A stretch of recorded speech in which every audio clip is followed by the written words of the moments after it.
Well, he makes it harder to actually get rid of him, it seems. Oh! Hey there, and welcome back to By the Hour, where we are going to try and finish the Fasan Shipwreck. This is the one with Fasan, Bonolocus, Cephalopeda, and finally Commander Mortimer, Anton, as well as the turret and the canisters. Quick editing note, I'm not sure what happened with my mic settings recently, because obviously in this video you'll hear that I'm like fading in and out a lot. And I think I fixed it now, but I want to apologize for that. And I also want to say thank you for 2,500 subscribers. It means a lot that a lot of people are enjoying the videos as usual, and it's always heartwarming to see, so I want to give thanks for that. I do plan on having a story breakdown out relatively soon by the end of the month.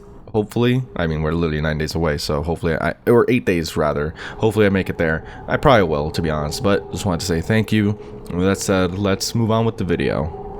We're gonna hop right in. Now, the main thing I've been struggling this game has been this little clown right here, because I understand how Cephalopeda works, but I've been struggling on getting rid of them through the cameras.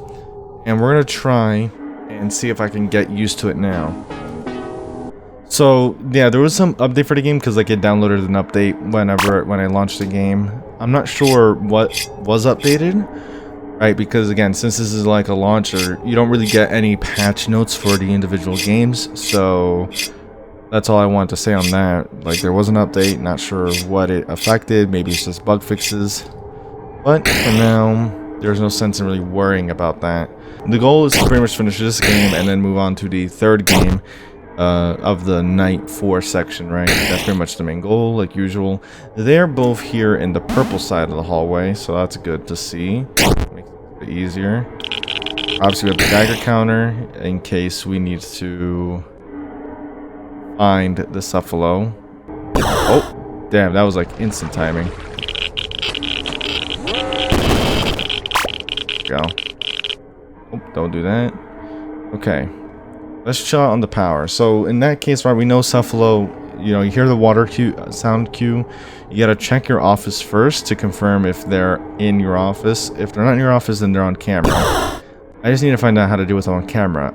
Because they use the blaster, but I don't know if I'm supposed to just click on them on the camera. I don't know. It's like they say use the blaster, but it's like, well, how do you use the blaster? You know what I mean? That's the part that that always like gives me a bit of, you know. Alright, so for example, definitely on camera somewhere. Oh! Didn't get him in time because it was horrible timing. It literally had the red one. Come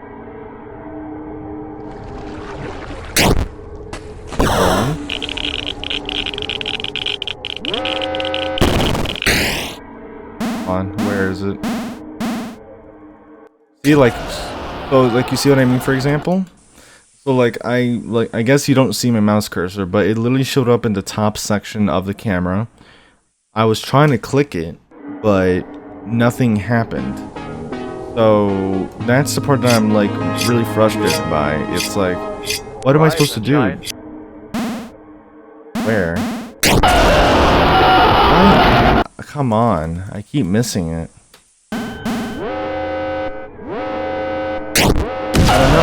I don't know. I thought the numbers were the key, but I just can't figure it out. Where? What? I seriously don't understand. Am I supposed to press the blaster symbol? Maybe that's what it is.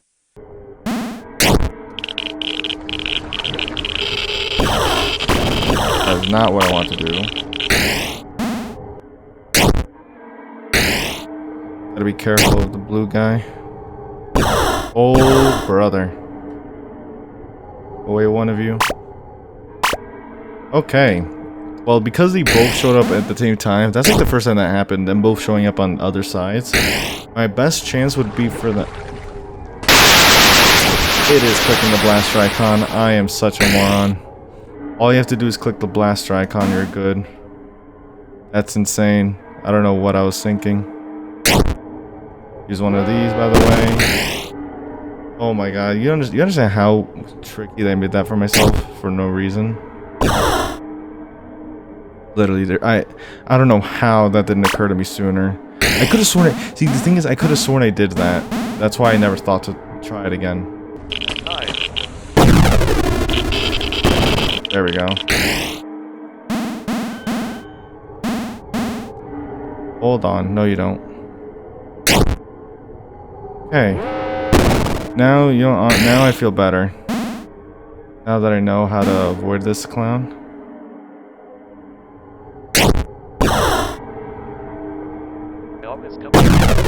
Get out of here. Ridiculous.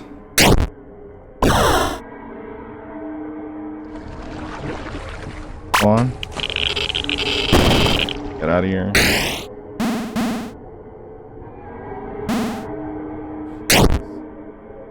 I'm about to use this. On reset.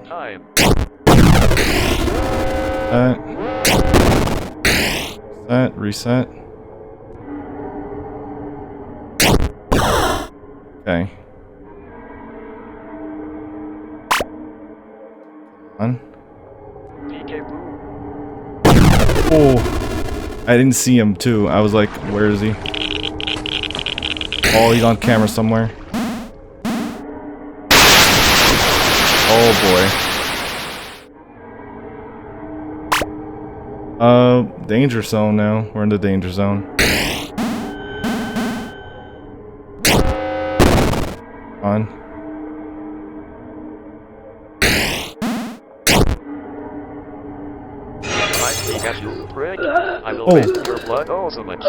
Oh wait, this is spamming spacebar? This is easy. I always hated you, Hank. I hate you all. I won't go back to hell. I'll never do. And then this just goes on for a couple of very awkward seconds. This is kind of anticlimactic. That was so random. What the? Hey! Oh, the rescue team's here. You will never recover from this experience, Purple. Nobody will ever remember any of those Jovians or your Uranians outside of pie charts. Only you and your deceased commander. And yet, what happened tonight might change the solar system's history forever. Space regulations will demand better containment measures for sentient spaceships. Maybe after this, you'll be out there, running down the green pastures of Earth as compensation. But your co-workers will be recycled into new lobotomized recruits? Outside of the Rainbow Project, what makes any of their spendable existences meaningful? Will this outdated project be the only purpose any of you will ever live for? One day, nobody will ever know any of you even existed. Nobody but you. So, in other words, I survived for the sake of surviving, I guess. I can't believe, honestly, I'm actually a bit embarrassed to think that I actually had that much trouble with the mechanic that was actually way more straightforward than I thought. You know, part of it, here's what it was, right? First off, great job by Ray the Reed, JCCO, and Sackhead. Overall, like, you know, I like the unique idea and everything. It's just that a lot of it was marred for me by my complete idiocy when it came to that mechanic. You know what I mean? And for some reason, it never occurred to me to just press the blaster icon while on camera. That simple. But overall, great job. Main thoughts on the game, right? In terms of designs for the enemies, pretty cool, especially Captain Mortimer's was kind of funny, like from his like dialogue and everything. It's kind of just funny, hard to take him serious. But part of that's also probably because of the computerized voice. I would say gameplay mechanics are pretty cool, right? Main door mechanics are pretty straightforward, right? But you have other mechanics, like for example, here obviously this is just doors, right? Not affected with the blaster. The main important one is Buno Locus throughout the entire night, right? Because obviously this one you have to close the doors as well. But you have to keep an eye on it constantly throughout the cameras to make sure that it doesn't go into its bypass mode. Because if it goes into bypass mode, then you'll have to use your blaster, which kind of hurts the power management aspect of your run, right? Because the main important part of this game, aside from the enemies, is power management. You have to pretty much manage your power pretty well with the doors, like early on. Get a little bit lucky so that maybe you have a better chance at dealing with this guy once 4 AM rolls around. And obviously you have the breakers here, which help pretty much give you some extra power. And then you have this turret that you have to pretty much constantly like keep an eye out for throughout the whole run, which is also neat. It's kind of like the puppet mechanic in the whole game, right? Just overall, I think in general the enemy design's pretty unique, right? The premise being in space and then weird colony, like colonizing the solar system, 20th century hallucinogenic gas. I think it fits the description of sci-fi pretty well. But yeah, those are my main thoughts on the Fasan Shipwreck, and now we move on to the final game. Now the final game is called Omnipotent Obstruction by Fazzy, Marco A, and Co. Now Fazzy is Fazzy Funbear, who is behind Playtime with Percy, and of course we have Marco Antonio, who made Five Nights at Freddy's 6 Freak Show, which I have yet to play, but I actually do want to check that out. Friday Night Funkin' Mario Madness seems like a mod for or an add-on to like Friday Night Funkin', Fallen Kingdom and Mario PC Port Retake, and then Welcome to Freddy's, which I've been following for a long time now. It's kind of I guess it is like a FNAF remake. Omnipotent Obstruction is a simple retake on the Five Nights at Freddy's sister location Private Night boss battle, whereas this time, Ennard is an omnipotent AI-driven hellspawn whose main goal is to simply bring a weary Michael Ampton down in a final game of hide and seek. Use shockers, doors, and even a stupid-looking cupcake to ward off Ennard and his pawns in a cost-effective manner that surely won't get you in trouble with the higher-ups at Fazbear Entertainment. Michael Ampton, a low-earning technician who needs to make ends meet by any means. One fateful night, you were misled to an old Fazbear storage unit by the voice of your younger sister, Elizabeth Afton. Elizabeth was a gullible brat. It was her impatient tendencies that got her killed by the character known as Circus Baby, someone who she had created prior to her sudden death. That's an interesting idea. She created Circus Baby. I guess that she created the character, right? Shortly after her demise, she had believed to have become that same character, and subsequently used that to her benefit, at least until you came along. You played along with the games your sister set up, helping her free her friends, doing her meaningless tasks, but truthfully, she was happy to have company. Your company. Her brother's company. At least, that's what it wanted you to think. The AI who controls the building mimicked her voice, her speech patterns, everything it could to fool you, and it did a pretty good job at it. At least good enough to lure you right to it. Now, you're trapped within the AI itself, the entire building, as it's on its last breath, all crashing down around you. Alright, enough of that. Let me be honest with you, Mike. Who the hell took over? Wait, what?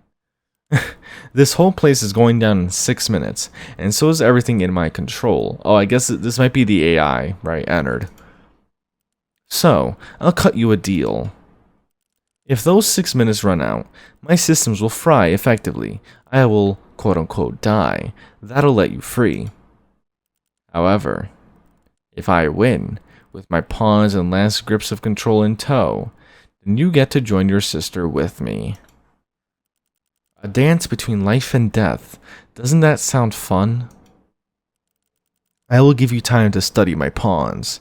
However, take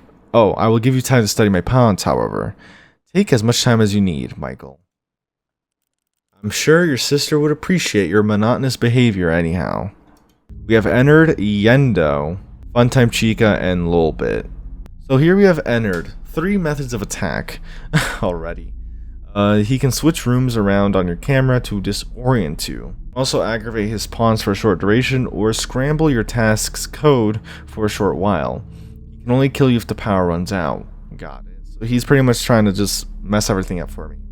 Yendo will roam around the building. Simply shut the door he's lurking at whenever he arrives. Keep watch of where he is though.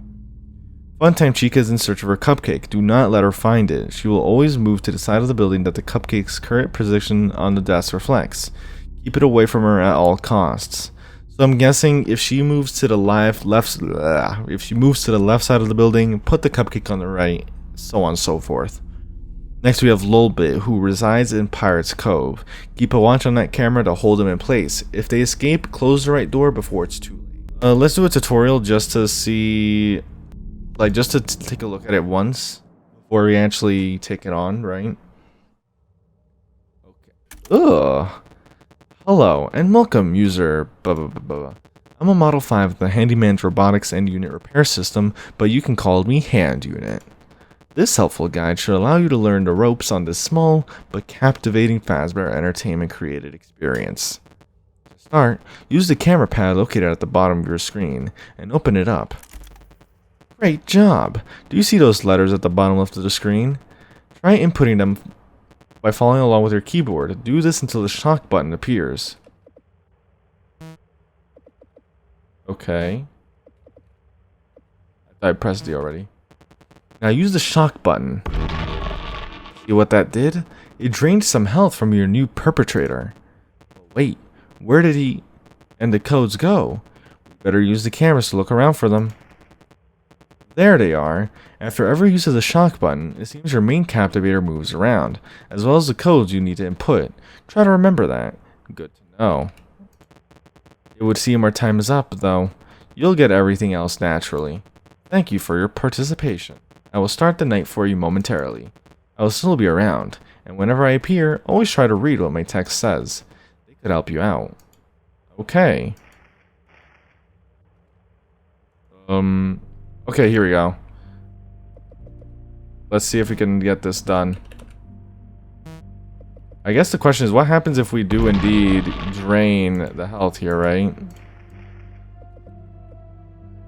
Do this rather quickly, I think. The question is, what will it mean?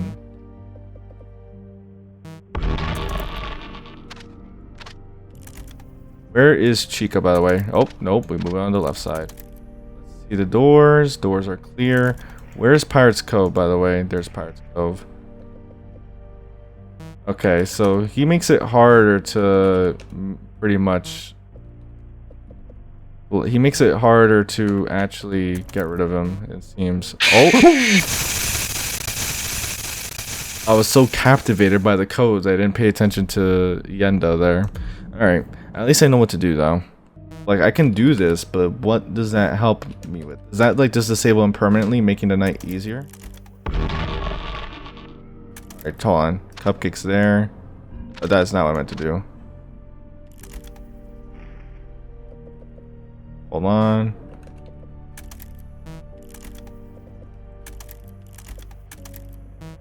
We're gonna, like, start looking around. Oh, he's over there. Okay. Aggression toggle enabled. Nice.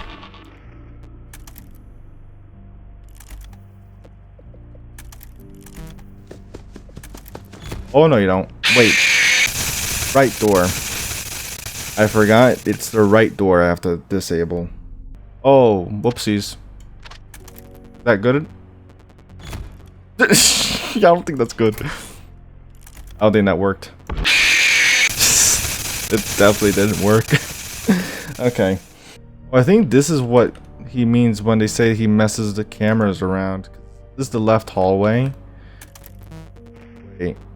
Now I'm confused. Hold on a minute. Oh, now I see what he means. Pirate's Cove, so this is actually on the right side. Hold on. Now I see it. Now I see the confusion.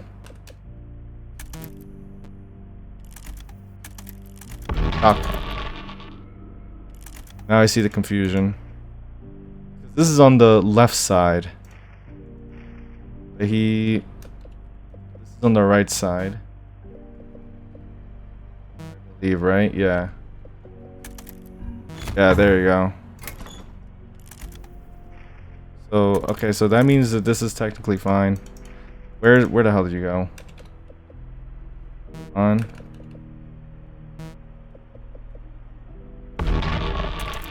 Alright, switch this, because he's on the right, I'm on the left. Okay. Code scrambled. Oh. Now I see what you mean. Left. Alright. On. Let me ruin you. You're joking.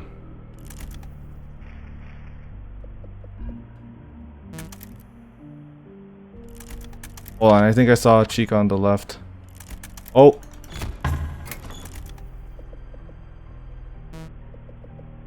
Almost there.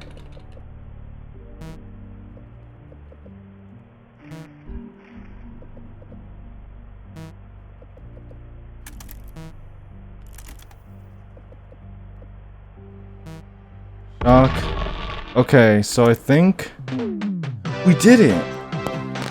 Okay. So it's either you survive the 6 minutes, I think. I didn't look at the time, so I'm not sure. Or you eliminate Ennard completely. That was surprisingly quick, but I do like that. I think in general, see, it's hard, again, like, it's hard to sometimes, like, judge, like, how the difficulty should be. Great job, by the way, on everyone's, you know, participation and development on the game.